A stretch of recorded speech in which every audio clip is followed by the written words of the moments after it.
নমস্কার, মণিপুরের কিচেনে সবাইকে স্বাগত। সবাই কেমন আছেন? আশা করছি ভালো আছেন। তো আজকে মণিপুরের কিচেনে রান্না হচ্ছে পটল আর আলু দিয়ে রুই মাছ।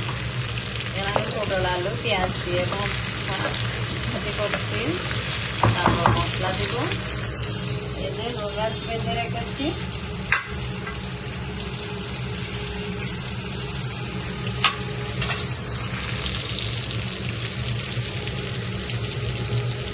এখানে টমেটো, কাঁচামরিচ, ধনেপাতা কুটে রেখেছি। তো আপনারা এভাবে কেটে পটল দিয়ে আলু দিয়ে রুই মাছ রান্না করে খেয়েছেন জানাবেন। আর এই পটল দিয়ে আলু দিয়ে রুই মাছটা খুবই সুস্বাদু হয়, আমাদের ঘরে সবাই পছন্দ করে।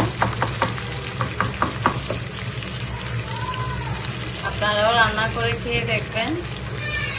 তো সবাইকে ধন্যবাদ। তো হয়ে গেল আমার গরম গরম রুই মাছের তরকারি।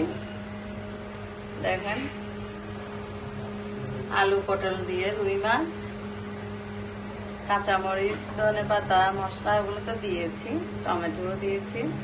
তা আপনারা এভাবে রান্না করে খাবেন, ভালো লাগবে, বাচ্চাদেরও ভালো লাগবে।